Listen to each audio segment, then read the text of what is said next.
Hello, today we're going to talk a little bit about crisis leadership. It's kind of a theme that we've been on, talking about maybe leadership failure, ethics, and now more specifically crisis leadership.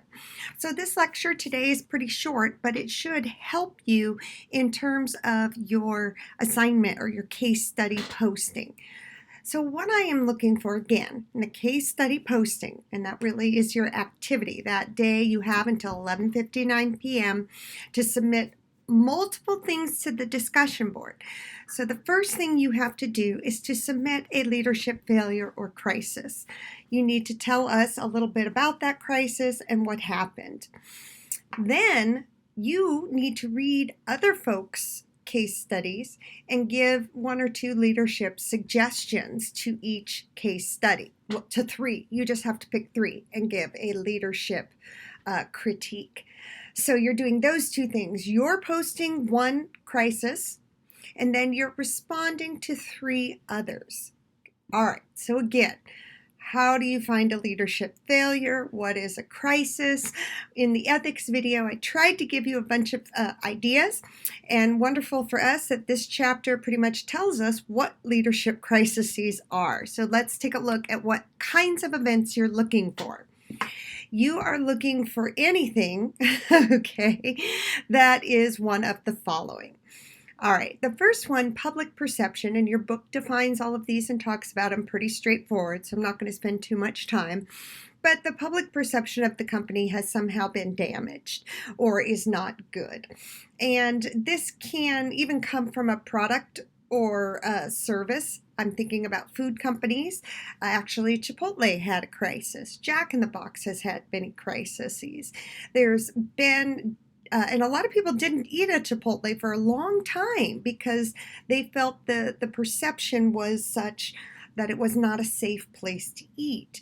One of the interesting things after 9/11, a lot of people didn't want to fly on planes. The airliner industry actually had to get subsidized from the government. Because people weren't flying and the public perception was so shattered in airline that, of course, the airlines actually had a real problem. People did not want to fly. So anything that kind of rumor or scandal that damages the public image or perception of your group, corporation, whatever it might be. Obviously, natural disasters is a big one. I've got the oil spill here picture, as well as hurricanes. I mean, you could go back and look at Hurricane Katrina. That was a leadership failure big time. We've had fires in California, other natural disasters. I mentioned Puerto Rico already as a natural disaster, power outages, rioting often happens because we're not prepared and we have a lack or void of leadership. Again, some kind of product or service that's recalled. Toyota, actually, here's a great case study, had a huge problem with this on cars and the brakes failing. It's a minor thing, just your brakes failing. So they had to recall, and they also had to put out a lot of money to people who'd been in accidents where their brakes failed them. So check out Toyota, some kind of product or service like that fails. Or, a child becoming sick because a product had lead in it. Another interesting crisis is the Flint water crisis. We're still talking about it because it's still not solved. If you want to talk about a lack of leadership, that's part of the problem. All right, terrorist attack is on here. And I find this one interesting because to me, it doesn't have to be a terrorist, any kind of attack. And I mentioned shootings. And certainly school shootings, festival shootings. We just had another one, unfortunately, in Gilroy, California, if you hadn't heard about that. But are we prepared? Are we doing what we need to be doing? Or is there a lack of leadership? Or just maybe you say we just can't know when an attack is coming. I kind of disagree. I think we're simply not doing enough to be prepared. And that's part of the leadership problem. People don't want to believe it's going to happen until it's too late. Economic crises. bankruptcies, serious economic issues that hit a company, and all of a sudden they cause some type of crisis. Certainly, Wells Fargo had to deal with economic issues. They needed more money, but they did it illegally, so that brought on a crisis. Human resource.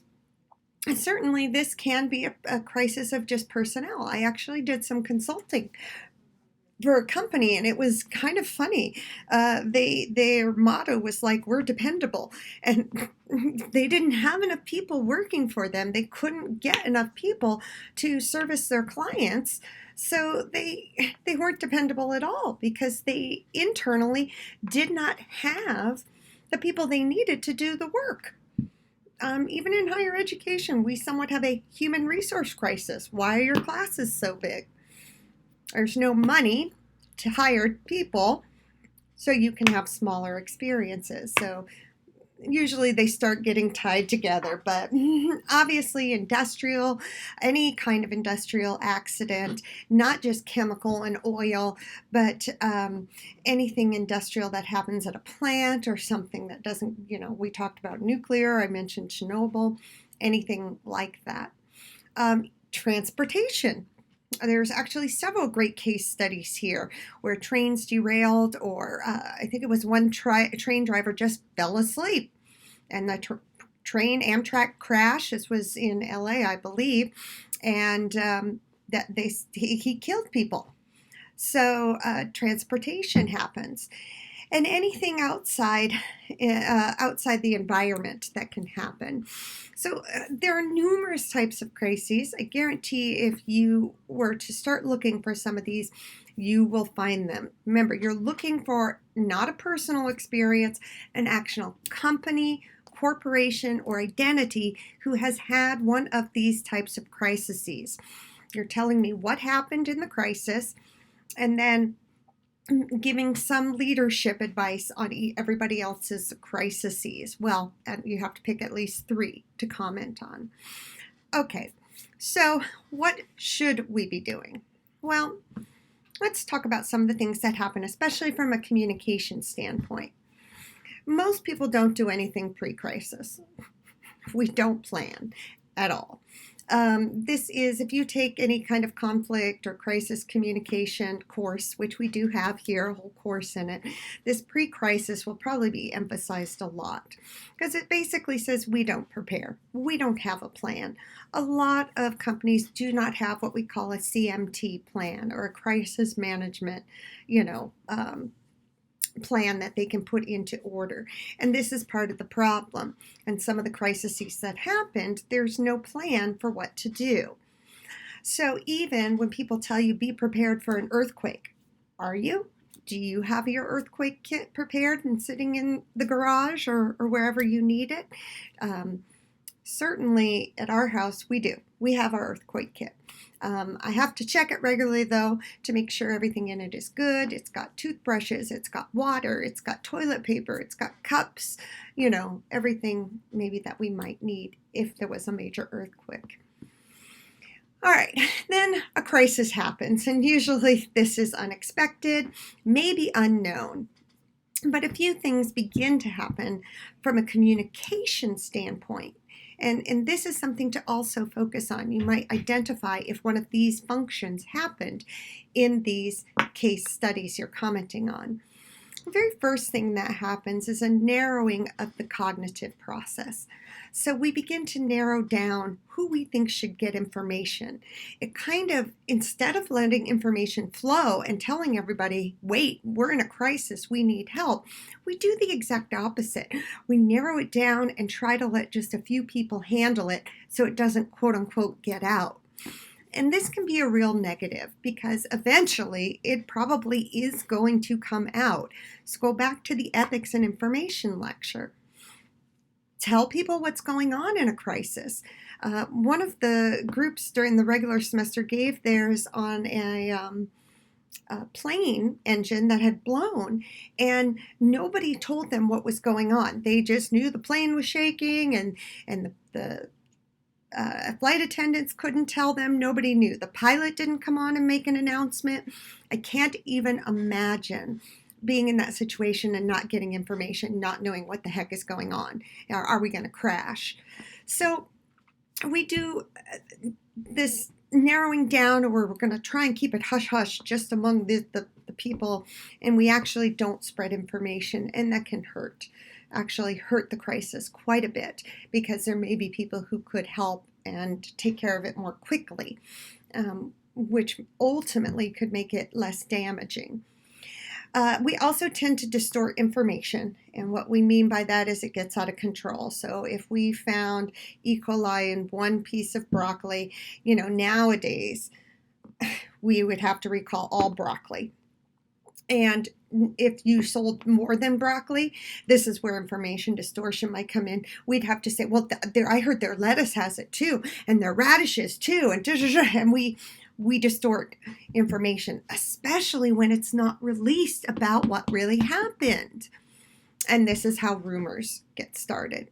And even group pathologies, kind of the whole notion of groups and how they can get carried away, and certain little groups may believe it's a conspiracy theory over here. Again, these actually hurt the management of the crisis when it's happening. We should be expanding the cognitive process, consulting others about what to do, getting correct information out. Don't withhold the information. Put it out there, because if you withhold it, then people make stuff up and distort it. Don't fall into different groupthinks. Rigidities is an interesting one because it looks at policies and procedures, and a lot of times we become super rigid about the policies and procedures, and we have to do this, this, and this. And a lot of times it's not the correct action. It's just kind of like when you got in trouble as a kid, maybe your parents slapped 10 new rules on you. How did that really go? It didn't help the crisis, and it probably made you want to do something bad again. So a lot of times we don't necessarily have the policies or procedures in place. Nothing really went wrong. Maybe it was a natural disaster, and there are things we need to change and policies and procedures that need to be put in place, but we can't be so rigid that we don't allow flexibility and discussion about those in the crisis. Not that we all have time to sit down and discuss a hurricane. We don't. That's part of lack of decision-making readiness. In a very quick developing crisis, such as a natural disaster, people have to be ready to make decisions and communicate those decisions clearly. And I think sometimes what happens is we don't. We sit and we wait to see what happens, which probably not the best idea in the middle of a hurricane. People don't like making decisions, and sometimes I think that's where you see, even in the movie with Coach Boone, an authoritative style comes in handy.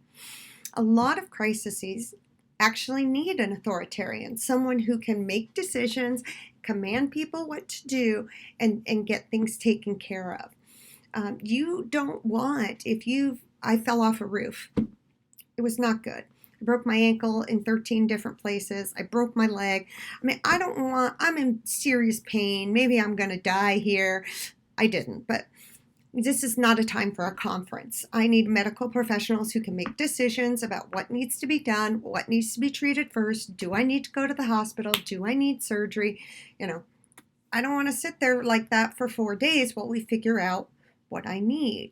So a lot of times, we espouse this democratic, let's talk about it, we aren't always ready to make the decisions that just need to be made.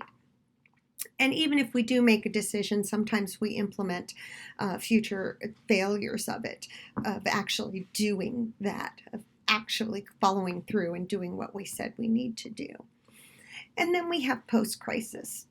So there's the narrowing of the cognitive process is what most worries me, as well as information distortion and sometimes decision making. I used to do a whole part in this course just on the ability to make decisions and how to make decisions, because it's an interesting facet of leadership. The post-crisis deals a lot more on repairing, and it deals with a lot of image repair, and that's the last thing we're going to talk about. And again, you can mention this. All of this stuff is great stuff for commenting on these case studies. So The last one in your text looks at it under image repair.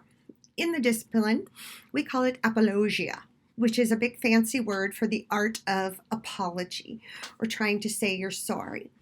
Now, what I'm going to share with you is a strategy. So in the public relations world, they emphasize using this strategy as a way to protect yourself. It it has issues, and there is debate about it. I will tell you this works, but it is probably not the most ethical or honest way to go about it. And so there are other ways that work as well. But this strategy is classic. If you are in public relations, you will learn this because this is what they tell you to do to save face. Again, I have some problems recommending it because it does have its negatives. So let's see what the PR folks say you should do to save face. Look at step number 1, denial. Deny, deny, deny, deny. So the first thing you say is, I didn't do it. Or it's not what you think it is. In some way you deny that this ever happened. You deny that you hurt the passenger you drug off the airplane in any way. You deny that you opened the fake accounts. If you're Lance Armstrong, you deny that you ever used steroids. Deny, deny, deny, deny. All right, this is the equivalent for most of us of lying. And even when you were a little kid, they show those videos where maybe you have chocolate all over your face and mom or dad asks, were you in the cookie jar? And you're like, nope. And you are dead set on denying it, even though it's clear you were. So this first step of denial works in a couple of different ways. The biggest one from a media perspective is it buys you time. It buys you time for the news cycle to move on to something else. So there are cases where someone was on the hot seat and something was happening and they were denying it, and something else major happened and the news shifted towards that. And all of a sudden we forget what was going on over here. So if I deny it long enough, hopefully you'll become bored with the issue and it'll go away. It's a fantastic strategy and it does work. Because a lot of times if you just keep denying it, it'll go away or not even seem real. I have to say a good example is President Trump and Stormy Daniels. Deny, deny, deny, deny. Even he denied it so much that to the point of when we found out it was real, some of us, I bet, still don't think it was real. At least now you've denied it so long, there's questions surrounding it. And if there's questions about it, then I can't make a definitive judgment. So you see, denial works, but is it the most honest way? Of course not. And this is a problem in the PR world. A lot of folks say, I don't want to go into PR because it's a lot of face saving. And you better be ready to tell a few lies, most likely, unless you are a very reputable PR company. I believe that actually coming out and saying whatever happened is the best way to go. Again, media pros will still not buy that. I mentioned the guy who fell asleep at the train and killed people in the Amtrak. The press PR spokesperson for Amtrak actually came out and said he fell asleep. She got fired immediately because she told the truth. So we've got a real conundrum in our society. Well, which one do we do? Do we deny, hoping we can get away with it because we know it's a technique? Or do we just come right out and say, here's what happened? Honestly, I think we're getting better results lately from here's what happened. So I'll look even at some stars. Tiger Woods had this problem. He denied a lot of the stuff he did when he got caught in his cheating scandal. And nobody bought it, really. He denied and denied, and everything came out to be true and worse. The popular late night talk show host, he's no longer on. And I cannot think of his name. He also had a scandal where he had an affair with one of the women at the TV station. And he came right out and was being blackmailed. He said, here's what happened. Yes, I did. Jeff Bezos did the same thing. Someone tried to blackmail him with pictures of an affair, and he came right out and said, yep, it's me. And these went well. And we're starting to embrace that authentic leadership where now if you just tell me what you did, no matter how horrible it is, I'm going to give you credit for that. But a lot of the old PR school will still say, deny it. It buys you time until you figure out what you're going to say or do. Bolstering is a technique where you associate yourself with something positive or your company with other positive values. So you kind of are saying, wait, we're good people here. Look at all these wonderful things we're associated with. Tiger Woods did this when he apologized, his public apology speech. He said, I've founded this children's charity and I've done this and and all his charities and good things that he did. I don't know that made people feel a whole lot better about him because his whole apology was really just abysmal. If you ever watch Tiger Woods' apology, it's pretty bad. But certainly associating yourself with good things can bring about some, again, positive feelings that at least make people doubt. And if I'm doubting and I don't have all the information, I can't make a definitive judgment. That's where differentiation comes in. Differentiation says, wait, you don't know the whole story yet. We don't have all the facts. And I mean, it's basically another type of denial. You might say, yes, the Amtrak, crashed and these people lost their lives, but we don't have all the facts yet. We don't know, what the driver was doing. We don't know, that would have been things to say, you can't pass a judgment on us yet because we don't know all the information. I think that was even like the whole O.J. Simpson case. Differentiation, the glove doesn't fit, and we don't have all the facts, so you can't pass a judgment. So it's all part of it. Transcendence is basically you belittle whatever happened and say it's time to move on now. There are bigger things we have to deal with. If you read Bill Clinton's apology, it's perfect. He denies any wrongdoing of his affairs. He associates himself with very good things like family and God. And he says, and furthermore, we can't make any judgments because the investigation is under investigation. And then he says, and now it's time to move on to real matters, real problems, which is basically saying my little thing over here isn't real. And people forgave him. So I threw in these two other words because they are also mentioned in the chapter, but mortification and redemption. That somehow we have to apologize and then redeem ourselves in the light of people. In organizations, this is very difficult to do. I'm really, really shocked, in my opinion, that Wells Fargo is doing so well after theirs, that we are giving them redemption for what they did. And I'm shocked. I just really think if anyone was banking with Wells Fargo, they would have changed their bank. I would have. Now, maybe that, again, goes back to kind of ethical relativism. Oh, well, it didn't affect me, therefore I'll keep banking with them. So at what point do we stand up for broader values in our society just because it's not right? But it is possible to achieve redemption again. I mentioned Kobe Bryant. He's an excellent example of an individual that went through his own scandals and, achieved redemption to the maximum. We love the man, right? Tiger Woods is on his way now to receiving redemption, and we've decided maybe we can forgive him. I remember I listened to Christian radio growing up, and I was in love with Amy Grant. And I remember when K-Love pulled her from the radio station, they made an announcement on the radio station that they would no longer be playing her music due to her troubling personal life.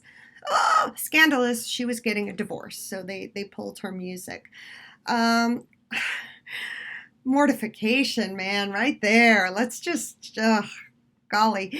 I think she received redemption in the community. Certainly, she received redemption from me. Loved her, always had. That's one where I'd beg differentiation. You don't know what's happening inside of somebody's marriage. All right. Hopefully you get the idea. All these words are defined in the text as well. But as you are posting a crisis and then commenting on others, comment. Is there a specific thing the leader should have done? Is there a specific ethics violation? What could they have done differently in terms of repairing their image? And I would even mention what they did if there was a narrowing of the cognitive process or information decision, lack of decision-making readiness. Did any of these happen? So I'm giving you the material to comment on these case studies. So read the case studies and tell me what happened. Was there a crisis event of reasoning or information? Did apologia occur? Have they achieved redemption? Were there ethics violations, etc.? All right, I made this chapter longer than I should have. It's really quite short, but all of this is me wanting you to be prepared for posting and responding to case studies. That's all for now. We'll continue with women and leadership and diversity next time.